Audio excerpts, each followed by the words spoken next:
Good day. Welcome back to another episode on Pi Tips and Tricks, where we deal with the Raspbian OS on the Raspberry Pi. Today, we're going to have a look at using a Raspberry Pi Imager on the Raspberry Pi. Now, today it's all about experimenting with other operating systems. If you haven't yet, make sure to check out all the Raspberry Pi images that you can. With all the new updates and everything done on the Raspberry Pi Imager, you will have more than enough to keep you occupied for quite some time. You can also check out and search for other distributions and operating systems that might suit your needs more. Personally, I prefer the Raspberry Pi OS. This one here absolutely does the best job for me. I have been using it for a couple of years now. Well, it's been upgraded from Raspbian OS to Raspberry Pi OS, but I've been using it for the last 2 years. It's been a rock solid operating system. I have had no issues with it over some of the other ones where I've had certain things not work or things glitch out. And, to me, this has just been my go-to, my daily desktop that I use. Now, this is our demo unit here. So what I'm going to do is I'm just going to bring up terminal here. If you haven't already updated your Raspberry Pi like the previous video we did, then go ahead and do that now with sudo apt-get update and sudo apt-get upgrade, and then hit it with the -y. That's just going to accept any updates that might be available. Now, because I had my operating system already updated, we don't have to worry about that. So now let's go ahead and install the Raspberry Pi Imager.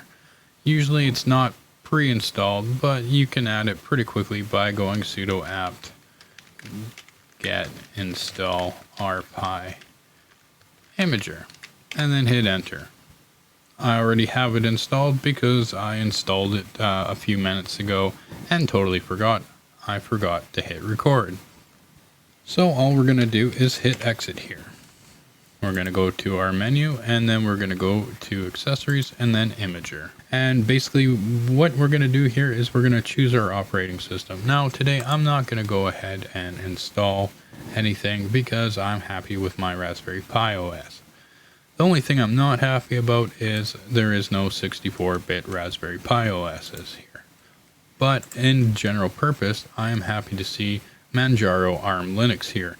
This one here does have a 64-bit operating system on here, which if you get the chance, definitely install it, play around with it. You'll probably like it a lot. As far as which one to install, I'm not too sure as of yet. I haven't tried any of them besides one, so I will check the rest out later. RISC OS Pi, it's pretty lightweight. You can use it on your Raspberry Pi Zeros and basically all the way up. So if you want something lightweight, RISC OS is the one for you. Ubuntu, I find it works most of the time. I'm not a big fan. I will use Ubuntu Server, and that's about it out of here. I will not use the desktop. I find it unreliable. Too much lag in the operating system, and that tends to happen. For media players, yes, we have LibreElec, and that's just a Kodi clone to be able to watch your movies and multimedia files on. And then we have other operating systems here, and this is great. We have Octopi finally. Which is a great addition to the library of things we can install. I personally do have this installed on one of my Raspberry Pis. It's been sitting up there for a long time, but I had to actually go to the Octopi website, grab the image, use the imager here from use a custom image, select my Octopi image, and then write it to my microsd card.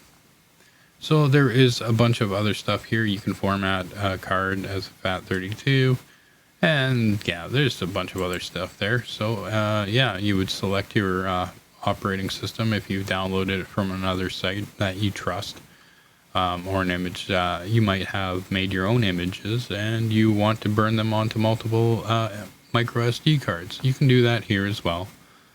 So that's basically it. There's a bunch of operating systems here for you to try out, get your feet wet, and see what you enjoy. Now, there is a bunch of other bootloaders and image files out there.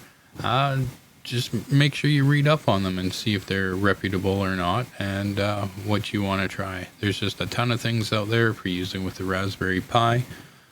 Like I said, I've been using this for 2 years now, from Raspbian OS over to Raspberry Pi OS. And I don't plan on changing anytime soon because this is the most stable and reliable unit. I'm able to do everything I want and more. So when I first started with Raspberry Pi OS, it was back when I had my Pi for 2 GB and then Pi for 4 GB. And then finally, more recently, I got the 8 GB. And now this one here, the 4 GB model, is now my demo unit where I get to show you guys what we can do on it.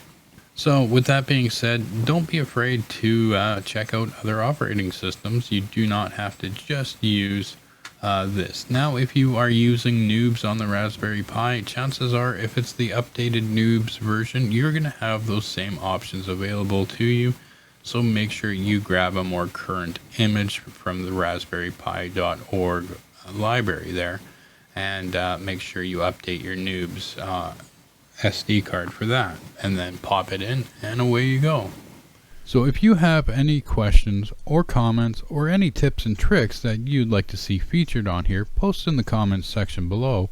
Don't forget to hit that like button, hit that subscribe button. We have more tips and tricks coming soon. So thank you for watching, everyone. You have a wonderful day, a wonderful week, and we'll see you next time. Take care, eh?